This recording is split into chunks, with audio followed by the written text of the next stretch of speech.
우리 함께 따라가겠습니다. 비전을 가져야 합니다.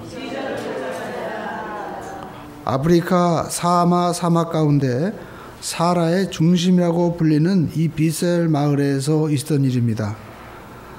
이 비셀 마을의 원주민들은 킨 리먼이라는 영국 사람이 방문하기 전까지는 한 번도 사막 밖으로 나가 본 적이 없었다고 합니다.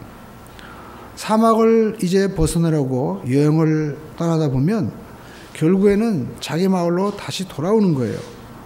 그래서 1926년에 이 마을을 찾은 영국인 바로 켄 리먼은 이 사실을 알고 그 마을 가운데 한 젊은이였던 이 액터라는 청년에게 사막을 벗어날 수 있는 방법을 가르쳐 주었습니다. 그 방법은 다름이 아니었습니다. 밤에 북극성을 바라보고 걷는 것이었습니다. 리먼의 이 가르침대로 이 액터라는 청년은 낮에는 쉬고 밤에는 북극성을 바라보고 걷고 또 걸어서 원주민으로는 맨 처음으로 사막을 벗어날 수 있게 된 것입니다. 훗날 이 마을의 개척자가 된 이 청년은 그 마을 중간에 동상이 세워지게 되었다고 합니다. 그리고 그 동상에는 이러한 문구가 적혀 있습니다. 새로운 인생은 방향을 찾음으로부터 시작이 된다라는 것입니다.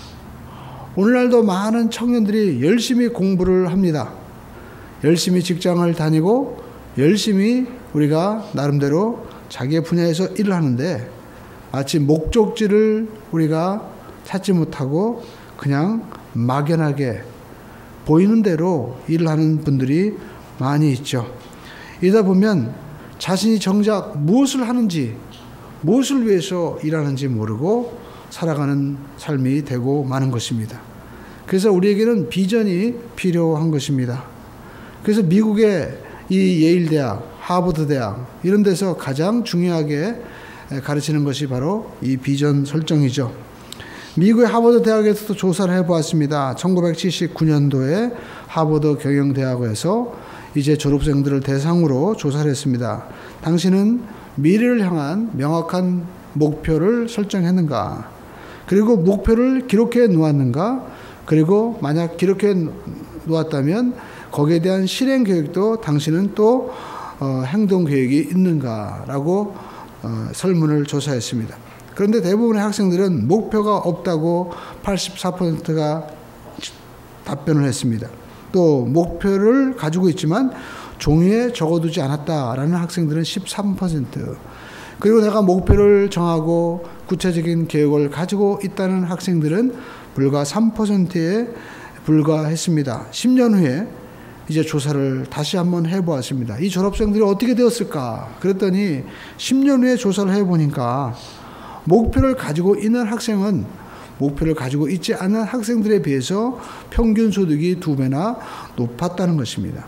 그리고 목표를 가지고 그것을 종이에 기록한 학생들은 목표를 가지고 있는 학생들보다도 구체적인 계획을 가지고 움직인 사람들은 무려 10배나 소득이 더 높게 나타났다라는 것입니다. 그러므로 우리가 새로운 삶을 살고자 한다면 우리는 비전을 가져야 된다라는 것입니다. 특별히 우리 그리스도인들은 비전을 가져야 됩니다. 여러분, 그리스도인들의 비전은 누구를 통해서 주어집니까? 예수를 믿고 예수님 때문에 비전을 갖게 되는 거예요. 그리고 예수님의 시각으로 바라보게 되는 것입니다. 제가 어제 머리를 커트하는데 미용사가 저한테 그러는 거예요. 이제 자기도 나이가 먹어서 결혼을 해야 되겠대요. 그래서 제가 신랑감이 있느냐? 그랬더니 신랑감이 있대. 그래서 제가 이런 얘기를 했습니다. 제가 살다 보니까 제일 중요한 게 사람이 꿈이 있느냐, 이게 중요한 것입니다. 그래서 꿈이 있는지 한번 물어보라고 이야기를 했어요. 그랬더니 그분은 또 자기가 좋아하고 굉장히 착한데 꿈이 뭔지는 안 물어봤다는 거예요. 여러분, 사람은 꿈이 있어야만이 새로운 세계를 향해서 나아갈 수가 있게 되는 것입니다. 우리 그리스도인들도 꿈을 가져야 됩니다. 성경은 우리에게 말씀하고 있습니다. 너희 안에서 행하시는 이는 하나님이시니 자기의 기쁘신 뜻을 위하여 너희로 소원을 두고 행하게 하신다라는 것입니다. 우리가 하나님 안에서 하나님이 기뻐하시는 것이 무엇인가 이것을 생각하고 우리가 비전을 가지고 기도하는 우리 모두가 될 때 우리는 새로운 인생으로 발돋움할 수 있게 되는 것입니다. 그리고 우리가 비전을 가져야 될 이유는요, 비전을 가질 때 삶이 치료된다는 거예요. 우리가 요즘에 보면요, 상처받은 사람들이 굉장히 많이 있게 되는 것을 볼 수가 있습니다. 과거에 비해서 우리가 굉장히 경제적으로 윤택해지고 또 우리가 세계 10대 교육국에 이렇게 들어갔지만 국민소득도 3만 불이 넘어섰지만 주변을 보십시오. 의외로 많은 분들이 상처를 받고 또 상처 때문에 고생하는 분들이 많이 있습니다. 그래서 옛날에 인간을 정의할 때 뭐 호모 사피엔스다 또 이렇게 얘기했지만 요즘에는 우리 인간이 뭔가 인터넷으로 자꾸만 웹서핑을 하고 찾으려고 하니까 호모 서치엔스 이런 말도 나오기도 하고요. 또 상처라는 라틴어 호모 리아수라라고 그렇게 또 정의를 해야 된다 이런 분들도 있습니다. 그만큼 인간은 상처받고 또 누군가를 용서하는 것 자체가 굉장히 쉽지 않은 문제인 것 같습니다. 그래서 미국에 있는 그 윌로 코린 처치의 교육 목사님은 그런 얘기를 했습니다. 인간은 보니까 마치 그 고슴도치와도 같다는 거예요. 멀리 떨어져 있으면 같이 붙어 있고 싶은데 같이 붙으면 그 가시로 인해서 서로 상처를 준다는 거예요. 자기가 가지고 있는 이 가시처럼 인간은 죄성이 있고요. 그리고 불완전한 존재라는 것입니다. 나를 용서해줘. 또 이렇게 내가 가까이 오면 용서해줄게 라고 얘기했지만 나에게 상처 준 사람이 용서하는 그 말하는 태도가 마음에 들지 않아서 또 상처를 받고 또 진심으로 사과했는데 그 사람 볼 때는 그렇게 용서해 주기를 원하지 않은 거예요. 그래서 나는 그런 게 싫다 해서 또 상처를 주기도 하는 그런 모습들이 많이 있습니다. 그런데 우리가 비전을 가질 때 이 용서할 수 있는 은혜가 임하게 되고 우리는 미래로 나갈 수 있게 된다는 것이죠. 구약에 보면 많은 인물이 등장하는데 특히 창세기에 보면 요셉이라는 인물이 나오고 있습니다. 우리가 창세기 후반절에 보면 요셉이라는 인물이 굉장히 많은 분량을 차지하고 있잖아요. 요셉, 야곱의 아들이었죠. 야곱은 부인이 4명이나 되었습니다. 어찌하다 보니까 라헬을 좋아해서 라헬과 결혼하려고 했는데 그의 삼촌이 못생긴 레아를 1+1으로 보냈어요. 우리 지역에서는 언니부터 시집을 보내야지 동생부터 시집 보내는 일이 없다. 그러니까 언니도 데리고 오라. 그래가지고 언니 레아를 데리고 오는 바람에 자기가 원하던 라헬이 아니고 레아와 결혼하게 되고 그럼 라헬은 어떻게 됩니까? 그러면 7년 더 일해야 된다. 그래가지고 또 7년, 14년 동안 일을 하면서 또 그의 그 라헬과 레아의 옆에 몸종까지도 함께 데리고 오면서 그들도 부인이 되었습니다. 나중에 아들을 또 여자들이 서로 아들을 낳겠다고 경쟁하는 바람에 졸지에 한 명 간수하기도 벅찬데 부인이 4명이나 된 거예요. 그 가운데서 12명의 아들을 낳았는데 여러분 요셉은 바로 그 중에 한 사람이었고 야곱이 사랑하던 레아의 아들이었습니다. 그런데 우리가 성경에 보면은요 이 어머니였던 라헬은 야곱이 굉장히 사랑했는데 막내였던 베냐민을 낳다가 그만 죽고 말았습니다. 그런데 이 어머니가 너무나 슬퍼서 그 아들의 이름을 베냐민이 아니라 베놈이라고 줬어요. 슬픔의 아들. 베는 아들이라는 뜻인데 너는 슬픔의 아들이다. 그랬더니 야곱이 그 이름을 아니다. 오른편의 아들로 불러라. 그래가지고 베냐민으로 바꾸었습니다. 그러니까 야곱은 어렸을 때 어머니 죽었죠. 그리고 전부 다 집안에 있는 이 어머니들은 배다른 형들이 낳은 배다른 형들이고 그리고 또 어머니가 더 전부 다 그냥 자기 친엄마도 아니고 3명이나 되는 어머니들을 모시고 살라고 하니까 얼마나 무서웠겠어요. 더군다나 아버지는요 결정적으로 참 안 좋은 아버지였습니다. 왜냐하면 편애를 했거든요. 자식에게 있어서 편애가 가장 무서운 겁니다. 자기는 아들을 사랑한다고 해서 색동옷을 입히고 너 맛있는 거 먹으라 했는데 형들은 어떻게 해요? 왜 쟤만 고기 주고 왜 쟤만 색동옷 입혀? 나중에는요 요셉을 죽이려고 했어요. 아예 그냥 죽이려고 작정을 했습니다. 그래가지고 요셉을 구덩이에 집어넣고 그리고 이제 짐승이 잡아먹었다고 해가지고 요셉을 아예 버리려고 했는데 그냥 결국에는 요셉을 저 애굽 상인에게 팔아먹자 그래가지고 노예로 팔아버렸습니다. 그러니까 여러분 형제들이요 인신매매단이에요. 진짜 얼마나 끔찍한 일입니까? 그러니까 아마 요셉은 어렸을 때 형 나 좀 살려줘 했지만은 아무도 대답하지 않는 거예요. 그러니까 요셉은 컴컴한 곳에 들어가기만 하면 갑자기 가슴이 답답해지고 그리고 그 형들의 이름과 비슷한 이름만 들어도 마음 가운데 두려움이 막 오는 그런 공포증을 가지고 있었을 거예요. 노예로 팔려갔습니다. 열심히 거기서 일했어요. 그래가지고 인정을 받아가지고 그 보디발이라는 시위대장의 집에서 모든 것들을 다 맡아 하는 그러한 총무 역할을 하게 되었습니다. 근데 그 집안 부인이요 요셉을 보고 그 유혹을 했어요. 그래가지고 요셉을 유혹했는데 자기 마음대로 되지 않으니까 여자가 하나님의 짐은 어떻게 해요? 온유월에도 서리빨이 내린다고 이제는 거꾸로 요셉을 공격해서 요셉을 감옥에 집어넣고 말았습니다.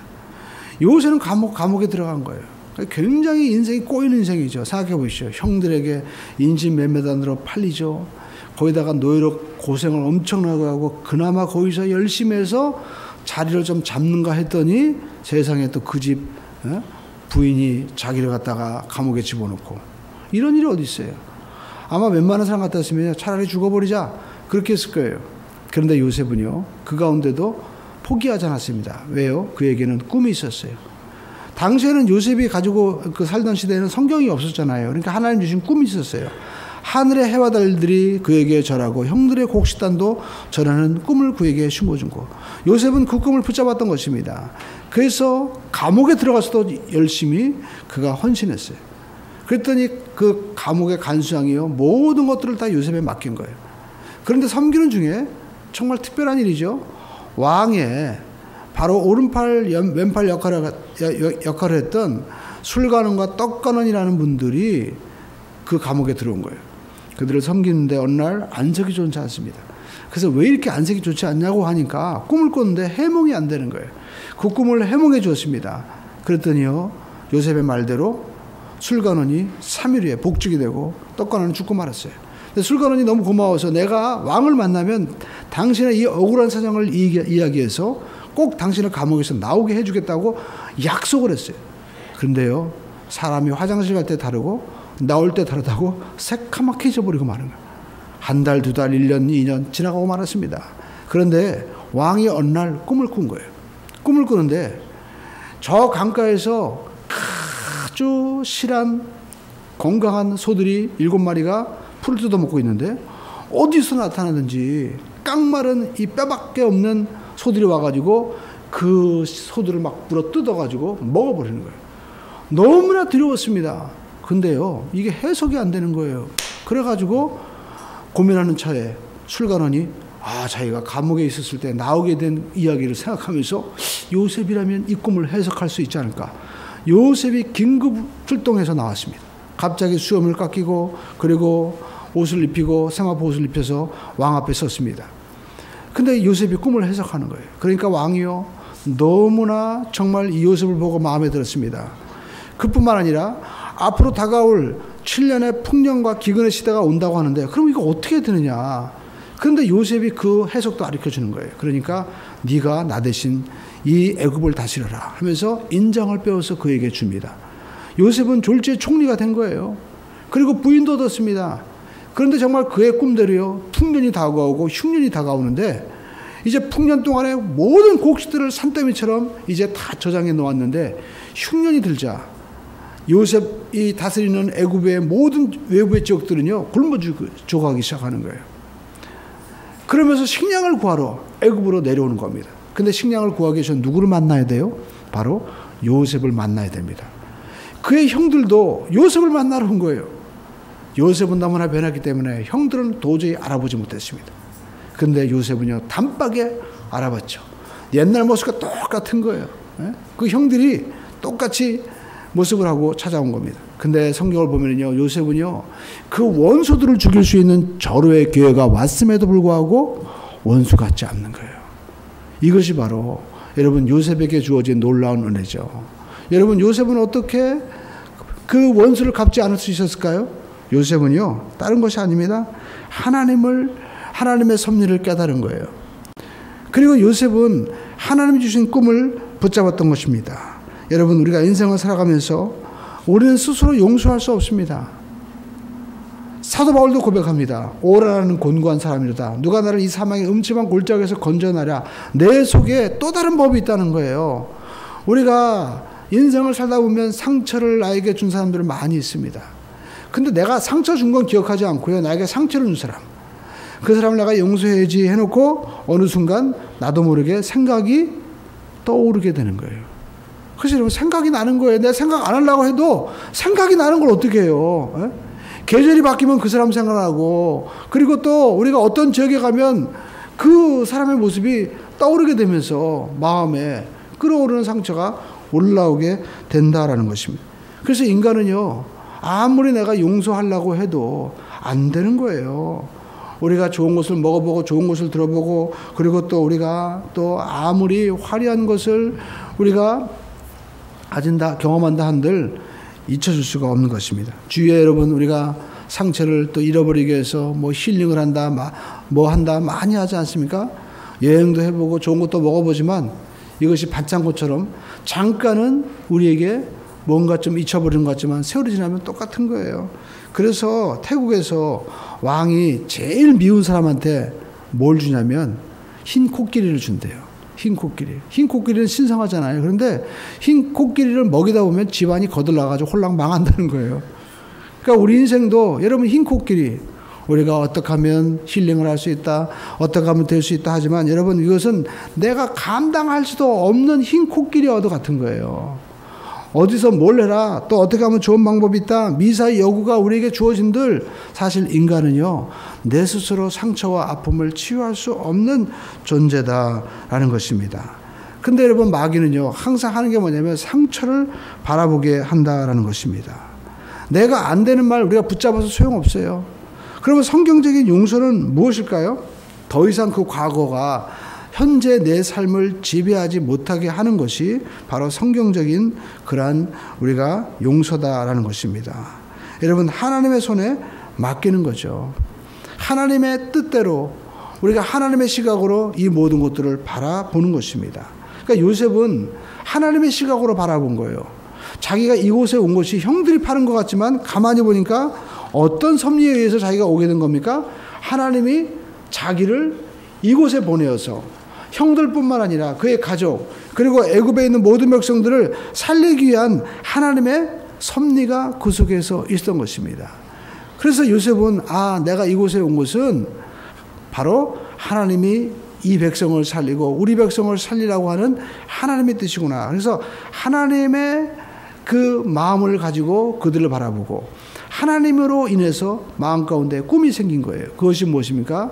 바로 7년의 풍년과 기근의 문제를 잘 해결함으로 말미암아 하나님의 섭리가 이 땅에 이루어지게 하는 것. 바로 아브라함에게 약속하신 하늘의 별과 땅의 모래와 같이 이 백성이 많아지게 되게 하겠다고 하셨는데 바로 이 백성이 고센 땅에 머물러서 많은 민족을 이루게 하는 것이 바로 나를 통해서 하나님이 계획하신 것이구나. 그래서 요셉은 그 일에 최선을 다하는 것입니다. 그러니까 요셉은요, 그 하나님 주시는 사명과 꿈을 바라보니까 과거에 원수 갚으려고 하는 그 일에 몰두하지 않았다라는 것입니다. 그러니까 이것이 가장 좋은 거예요. 하나님 주신 꿈과 비전이 가장 좋은 것임을 깨닫고 거기에 집중할 때 과거의 모든 것들을 뒤로 과감하게 버릴 수 있었다라는 것입니다. 여러분 성경 우리가 빌립보서 3장 한번 찾아보시겠습니다. 사도 바울이 이제 가장 귀하신 예수님을 만나고 나서 어떤 고백을 하고 있습니까? 빌립보서 3장 우리가 8절 말씀을 함께 우리가 읽어보겠습니다. 또한 모든 것을 해로 여김은 내 주 예수 그리스도를 아는 지식이 가장 고상하기 때문이라. 내가 그를 위하여 모든 것을 잃어버리고 배설물로 여기면 그리스도를 얻고 그 안에 발견되려 하리니. 예수님을 그가 발견할 때 그 안에서 자기가 어떤 존재인지 아는 거예요. 나는 하나님 앞에서 율법으로 내가 의롭게 되는 존재가 아니다. 나는 죄인이다. 오직 예수님의 그 대속의 은혜로만이 내가 하나님 앞에 자녀로 설 수 있구나라는 것을 깨닫게 된 것입니다. 그때 자기가 가말리엘 문화하고 난지 8일 만에 할례를 받았고 히브리인 중에 히브리인이고 모든 것들을 다 어떻게 버려두고 예수님께서 자기에게 맡겨준 사명, 이방인에게 복음을 전해라 라는 것에 모든 것을 버려두고 자기가 집중할 수 있었던 것입니다. 그전에는 자기가 히브리인 그리고 자기가 바로 바리새인 최고의 가치로 여겼죠. 근데 예수 만나고 나니까 그게 아무것도 아니에요. 어떤 사람은 난 자존심 빼면 시체야 자존심을 붙잡습니다. 어떤 사람은 사람의 열등감에서 오는 마음의 그 원수를 갖고자 하는 그 마음을 오히려 열정으로 삼고 살아가는 사람들도 있어요. 나는 이 원수 갚지 않으면 내 생에 아무 의미가 없어. 왜 그럴까요? 그것이 최고의 가치라고 생각하는 거예요. 그러나 예수님을 만나고 나니까 그 모든 것들이 아무것도 아니에요. 그래서 그것을 과감하게 내려놓는 겁니다. 여러분, 우리가 최고로 좋은 것을 우리가 가지게 되면요, 과거에 쓸데없는 것들은 다 버릴 수 있게 되는 거예요. 저도 이번 주간에 집에 세탁기를 바꿨습니다. 15년 동안 쓰던 세탁기였어요. 근데 저는 웬만하면 씁니다. 그런데요, 세탁기가 이제 돌아가는데 막 소리가 막 쿵쾅거리고 나중에는 막 이게 움직이다 보니까 이게 막 장난이 아니에요. 우리 사람이 오직하면 도저히 이제 뭐 안 되겠다. 그래서 바꿔야 되겠다는 거예요. 그래서 세탁기를 이제 바꾸게 되었습니다. 물론 새 거는 아니었어요. 근데 우리 성권이가 어떻게 또 알아가지고 아무튼 괜찮은 걸 가지고 오게 됐습니다. 근데 진짜 괜찮아요. 제가 세탁기를 이제 딱 바꾸고 그 세탁기를 딱 놓고 그다음에 그 앞에 조그만 식탁을 이제 냉장고를 옆으로 옮기고 식탁을 놓았어요. 그리고 또 의자를 갖다 좋은 걸 딱 놓으니까요, 마치 고급스러운 빨래방에 온 것 같아요. 그래가지고 그 안에서 차도 한잔 마셨다니까요. 그러면서 세탁기를 바꿀 때 거기 있는 밖으로 온 이제 그 배달하러 온 아저씨가 그러는 거예요. 아저씨, 이 세탁기를 어떻게 할까요? 그래서 제가 그거에 버릴 수 있으면 버려주세요. 과감하게 얘기했어요. 아, 그래요? 그랬더니 그걸 가지고 와서 그분이 실어 가버렸어요. 그전 같았으면요, 이 세탁기 어떻게 한번 고쳐볼까 아마 생각했을 거예요. 그러나 그 앞에 있는 세탁기를 딱 보는 순간, 내가 고급스러운 빨래방이 부럽지 않다. 그 순간 이 15년 세탁기는요, 버려야 될 물건이에요. 진짜 좋은 걸 보니까 여러분, 과거에 이 내가 쓰던 건 아무것도 아니에요. 앞에 있는 마치 우리가 고급스러운 최고로 좋은 다이아가 박힌 반지를 보니까 내가 끼고 있는 이 뭐 은반지 이거 버려버려야 돼. 그거 준다고 하면 바로 바꿔야 되는 것처럼 여러분, 우리가 최고의 가치 앞에 과거의 것을 버릴 수 있는 것이죠. 그래서 여러분, 요셉은요, 하나님 주신 가치를 붙잡으니까 자기가 이제까지 가졌던 자존감, 미움 다 버릴 수 있었어요. 여러분, 예수님도 마찬가지였습니다. 여러분, 히브리서 보십시오. 히브리서 12장 3절에 보니까 성경은 이와 같이 말씀하고 있습니다. 히브리서 여러분 12장 3절의 말씀을 한번 찾아보시겠습니다. 신약성경 히브리서 2장 3절, 히브리서 먼저 2장을 한번 보세요. 자, 히브리서 12장 2절 읽어보겠습니다. 시작. 믿음의 주여 또 온전케 하시는 예수를 바라보자. 그는 그 앞에 있는 기쁨을 위하여 십자가를 참으사 부끄러움을 개의치 아니하시고 하나님 우편에. 그러니까 예수님께서 십자가의 고통을 어떻게 견디셨을까요? 로마 병정이 모욕하죠. 또 예수님 제자들은 다 배반하고 도망갔죠. 군중들은 그렇게 따르더니 전부 다 예수를 못 받으라고 합니다. 어떻게 그럴 수가 있습니까? 그런데 주님께서 이 모든 것들을 어떻게 여러분 참으셨을까요? 그 앞에 있는 기쁨을 바라본 거예요. 예수님께서 억울하게, 그리고 예수님께서 고통스럽게, 예수님께서 정말 마음 가운데 크나큰 배신감을 가지고 십자가에 못 박혀 죽을지 모르지만 그 앞에 뭐가 있어요? 부활에 있고 영원한 생명의 문이 열리고 그 예수 그리스도의 대속으로 말미암아, 내가 죽음으로 말미암아 모든 사람의 죄가 다 용서받음으로 말미암아 하나님과 다시 화목할 수 있는 영광스러운 길이 앞에 열려져 있기 때문에 주님께서는 그것을 참을 수 있었다라는 것입니다. 그렇습니다. 요셉도 그가 내가 하나님께서 주신 이 사명, 이것을 감당으로 말미암아 앞으로 형들에게 용서가 갚는 것보다, 그 원수가 갚는 것보다 더 큰 가족들이 살고 아브라함이 약속하신 꿈이 이루어지는 것들을 바라볼 수 있었다라는 것입니다. 그러므로 저와 여러분들이 비전을 가져야 될 것은 비전을 가질 때 우리 마음의 상처를 우리가 극복할 수 있다라는 것입니다. 그리고 우리가 할 것은 비전을 가질 때 우리 삶 가운데 삶의 열매가 맺어지게 된다라는 것입니다. 여러분, 다윗은 시편 16편에서 이와 같이 말씀하고 있습니다. 우리 한번 시편 16편 말씀을 한번 찾아볼까요? 시편 16편을 보면 6절에 이와 같이 말씀하고 있습니다. 6절 읽어보겠습니다. 내게 줄로 재어준 구역은 아름다운 곳에 있으며 나의 기업이 실로. 내게 줄로 재어준 이 구역이라는 말을 우리가 영어 성경에 보니까 하나님께서 주신 땅이라는 거예요. 저와 여러분들은 하나님께서 줄로 재어주신 구역, 하나님께서 나에게만 주신 땅이 있다라는 것입니다. 제가요, 그 전에 이런 마음 품었습니다. 제가 한 회사 가는데 거기는 아무튼 뭐 외국인 노동자나 그런 분들이 계시고, 제가 월요일 날 새벽에 이제 가서 설교를 하는데, 새벽 예배 끝나고 하는데 주일날 계속 목을 쓰고 또 새벽 예배 또 하고 또 가니까요, 목이 너무나 아픈 거예요. 그러면서 어떨 때는요, 말을 하는데 소리가 안 나와요. 소리가 안 나와. 진짜 그때 울고 싶더라고요. 말을 하고 싶은데 소리가 안 나오는 거예요. 목은 아프고. 그러면서 제가 어떨 때는 하나님 앞에 원망해서, 하나님, 아니 왜 나를 이런 곳에 보내셨습니까? 그랬더니 마음 가운데 뭐 어떤 마음이냐면, 네가 아니면 여기 올 사람이 없어. 야, 그 마음에 감동이 오니까요, 야, 하나님이 날 여기 이분들을 누가 이분들에게 오겠느냐. 에? 여러분, 뭐 유명한 목사님이 월요일 날 올 수 있겠어요? 바빠서 못 오죠. 저만이 올 수 있는 거예요. 그래서 이것이 나의 지경이구나, 나에게 줄로 재어진 지경이구나 하는 것을 깨닫게 되었습니다. 제가 이번 주간에 우리 한 집사님, 박원래 집사님이 이제 요양원에 계신데 가깝잖아요, 곤자암에. 그래서 갔어요. 그랬더니 너무 기뻐하시는 거예요. 그 주변에 있던 그 분들도요, 제가 일주일에 한 번씩 꼭 가니까 참 다 좋아하시는 거예요. 그래가지고 제가 기도해드리면 다 기도해달래요. 그래서 막 맨 처음에 한 분 기도하다가 두 분, 세 분, 나중에는 방 전체, 옆방까지 또 어떤 분은 와서 또 기도해달라고 해서 기도를 해드리고 왔습니다. 그러면서 제가 끝나고 그 앞에 있는 이제 아울렛이 있는데 거기에 제가 아는 운동하는 분이 계세요. 그래가지고 여기 이곳에 온다는 소리를 어떻게 들었나 봐요. 그래서 제가 그냥 또 가까이 있는데 지나가기 뭐해서 들려봤습니다.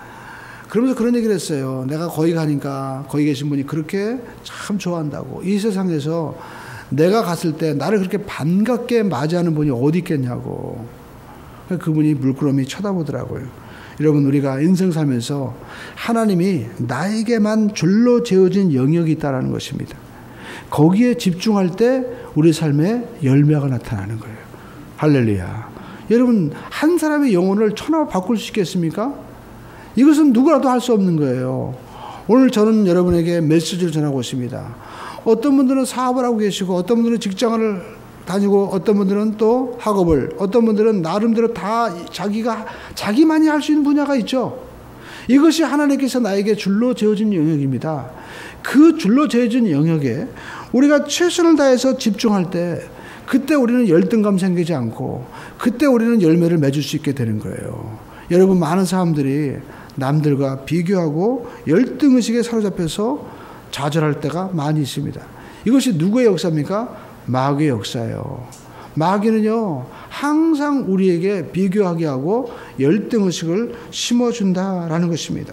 그러므로 저와 여러분들은 우리가 어떤 마음을 가져야 됩니까? 내가 하는 모든 일들은 하나님께서 나에게 주어주신 바로 줄로 재어진 영역이구나. 그래서 다윗은 하나님 앞에 자기가 구원받은 것과 또 자기를 통해서 12지파가 통일되고, 자기를 통해서 하나님의 약속하신 이 땅들이 확정되고, 또 나를 통해서 하나님의 성전이 회복되는, 하나님만이 나에게 주신 이 비전을 자기가 붙잡았기 때문에 자기는 그것을 깨닫고, 내게 줄로 재어준 영역, 하나님께서 내게 주신 땅, 하나님께서 나에게 맡기신 이 사명, 그 일로 인해서 기뻐했다고 말씀하고 있습니다. 오늘 여러분, 우리가 인생을 살면서 나에게 주어진 직장과 또 내가 섬기는 이 모든 사역을 기뻐할 수 있는 우리 모두가 되기를 주님의 이름으로 축원할 때입니다. 그러니까 여러분, 우리가 가정에서 내 자녀가 귀한 것이고 내 남편이 귀한 것이고 내 아내가 귀한 거예요. 내 교회가 귀한 겁니다. 아무리 세상에 크리스탈로 되고 금으로 도금한 교회가 있다 할지라도 내게 맡겨준 게 가장 중요한 거예요. 다윗은 그것을 깨달았습니다. 예수님도 그곳에 집중한 거죠. 예수님께서 여러분 하늘에 보좌를 버리고 이 땅에 오셨는데 예수님께서 로마 황제를 부러워하면서 황제가 하는 일을 따라했습니까? 예수님께서 그 어떤 일을 예수님께서 하셨나요? 아닙니다. 오직 예수님께서는요, 자기에게 맡겨준 일, 십자가를 지는 일에 집중함으로 말미암아 그 3년 동안의 공생 기간에 모든 인류를 대속하는 엄청난 일을 다 하신 거예요. 그리고 주님께서는 마지막에 뭐라고 말씀하십니까? 내가 다 이루었도다. 여러분, 인간이 인생을 살면서 내가 다 이뤘다고 인생을 마지막에 담대하게 고백하고 나갈 수 있는 사람이 어디 있겠습니까? 예수님께서는 하나님께서 맡겨준 일을 한 거예요. 하나님께서 하라고 하신 일에만 집중한 것입니다. 이것이 바로 여러분 삶의 열매를 맺는 비결이다라는 것입니다. 우리가 성경 읽다 보면요, 하나님은 우리에게 하지 말라고 하는 일들이 많이 있습니다.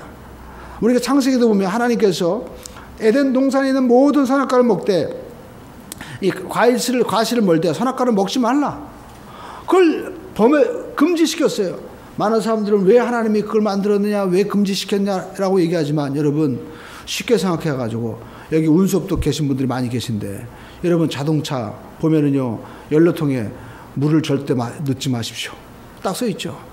근데 어떤 사람들은요 군대 가 보면요 꼭 거기다가 하지 말라고 하는 일을 꼭 하려고 하는 인간들이 있어요. 자동차 여러분 우리가 엔진 오일 넣는 곳에 만약에 다른 우리가 물이라든지 거기다가 부동액을 넣어보십시오. 자동차 망가져버립니다. 그러니까 사람은요 하나님이 하지 말라고 하는 것을 안 할 때 그때 힘이 나타나는 거예요. 하나님이 하지 말라고 하는 일들이 얼마나 많이 있습니까? 살인하지 말라, 간음하지 말라, 도둑질하지 말아라. 하나님이 하지 말라고 하는 일 꼭 하는 인간들이 있잖아요. 여러분 그 삶이 어떻게 됩니까? 결국 파괴되고 말잖아요. 그러니까 하나님 물을 잘 아시는 거예요. 물고기는 물속에서 있을 때, 여러분 새들은 공중에서 날 때 자기의 최고의 자를 얻는 것처럼 하나님께서 우리에게 재어준 영역에서 내게 맡겨준 일에 최선을 다할 때 그때 삶의 열매가 나타나게 된다라는 것입니다. 여러분 성경 보시죠. 여호수아 갈렙 똑같이 위대한 인물이죠. 민수기에 보면 똑같이 가나안 땅을 정탐하고 온 민족의 영웅들이었습니다. 그들을 통해서 가나안 땅이 이제 정복된 거예요. 그러나 여러분 갈렙의 이름은 안 나오잖아요. 그러나 여러분 갈렙이 나중에 뭐라고 합니까? 그 나이에 85세 되었을 때 노인이 되었을 때도 불구하고 갈렙이 뭐라고 고백해요? 하나님 그날에 약속하신 이 산지를 내게 주시옵소서. 그러니까 갈렙은요 나는 여호수아처럼 지도자가 되는 게 하나님께서 나에게 주신 그 줄로 재준 영역이 아니라는 거예요. 갈렙이 해야 될 것은 바로 안악자손, 당시 철병거가 있고 이스라엘 백성들이 무서워서 못 올라간 저 엄청난 곳을 하나님이 자기에게 주신 그 약속을 붙잡은 거예요. 그 약속을 붙잡고 올라갔을 때 그런 안악자손을 몰아내고 그리고 이스라엘 역사에, 세계 역사의 주인공이 될 수 있던 것입니다. 갈렙은 여호수아를 바라보면서 왜 저 사람은 똑같이 나와 같이 가나안을 정탐하고 온 똑같은 정탐원인데 저 사람은 저렇게 지도자가 되고 나는 이렇게 야인으로 생활하나, 나는 왜 사람들이 알아주지 않나, 열등감 갖지 않았습니다. 하나님 주신 말씀만 붙잡은 거예요. 오늘날도 마찬가지입니다. 사도 바울같이 주님을 붙잡고 여러분 우리가 기뻐하고 담대하게 나갈 수 있는 우리 모두가 되시기를 주님의 이름으로 축원드립니다. 사람은 스스로 치료할 능력이 없어요. 오직 하나님께서 주시는 비전을 우리가 붙잡고 나갈 때 우리는 상처를 넘어서서 승리할 수 있는 이러한 역사가 우리에게 나타나게 된다라는 것입니다. 그리고 그때 열매를 맺는 거예요. 여러분 동물의 왕국을 보면 사자가 이제 가재를 잡을 때 어떻게 합니까? 한 마리만 집중합니다. 여러 마리 쫓지 않아요. 우리 인생도 마찬가지입니다. 내게 줄로 재어진 영역에 집중하는 거예요. 그래서 오늘 성경에 말씀한 대로 예수님께서 우리에게 말씀하시죠. 아무든지 나를 따라오려거든 자기를 부인하고 자기 십자가를 지고 나를 따를 것이니라. 그러니까 여러분 우리가 자기를 부인하는 것, 내가 하고 싶은 거 다 하는 것이 아닙니다. 하나님이 하지 말라고 하는 것은 우리가 멈출 수 있는 것이 능력이고요. 나는 아무것도 아닙니다. 주님 저는 주님의 종입니다 하고 주님께서 줄로 재어진 영역에 자기를 부인하고 우리가 주님이 나에게 맡겨주신 십자가를 지고 따라갈 때 열매가 나타나게 되는 것입니다. 여러분 이 은혜와 능력이 우리 모두에게 임하게 되시기를 주님의 이름으로 축원을 드립니다. 여러분 과거를 쳐다보고 내 스스로 우리가 과거에 이런 상처와 아픔을 극복하려고 하지 마십시오. 주님께서 주신 꿈을 바라보는 거예요. 그리고 주님을 바라보는 겁니다. 그러면 우리는요, 내가 주님 때문에, 내 주님의 은혜 때문에 내가 해야 되겠다라는 뭐가 생겨요? 나만이 가지고 있는 비전이 생기게 되는 겁니다. 그러니까 비전은, 우리 그리스도인들에게 비전은요, 예수님을 통해서 내 마음 가운데 꿈이 생기는 거예요. 그리고 주님께서 내게 주시는 말씀이 있고, 또 여러분 주님께서 나에게 하라고 하시는 그런 일들이 분명히 있다라는 것입니다. 그 일에 집중하시기를 주님의 이름으로 축원을 드립니다. 여러분 우리 모든 그리스도인들은 공통적인 비전이 있습니다. 그게 뭘까요? 마태복음에 보면 예수님께서 이제 십자가 못 박아 주시고 부활하신 후에 제자들을 만나 주셨습니다. 부활하신 후에. 그리고 뭐라고 말씀하셨어요? 너희는 온 천하에 다니며 만민에게 복음을 전파하라. 그러니까 여러분 복음 전파, 전도와 선교의 사명은요, 우리 모든 그리스도인들에게 주어주신 바로 공통적인 뭐예요? 비전이다라는 것입니다. 그리고 사도 바울이 얘기한 대로 모두가 사도겠느냐? 모두가 선지하겠느냐? 모두가 교사겠느냐? 우리 모두가 각자 해야 될 영역이 있는 거예요. 말씀 전하는 자도 있습니다. 또 여러분 말씀을 같이 듣고 함께 신앙생활하는 우리 성도분이 있잖아요. 여러분 아무리 훌륭한 목사님이 앞에 계신다 하더라도 여기에 성도분이 아무도 없어 보십시오. 어떻게 신앙생활하고 어떻게 목회하겠어요? 한 사람 한 사람이 얼마나 귀한 거예요. 그러니까 이게 서 있는 자체, 예배자로서 앉아있는 자체만으로도요, 하나님 보실 때는 이게 엄청난 가치가 있는 거예요.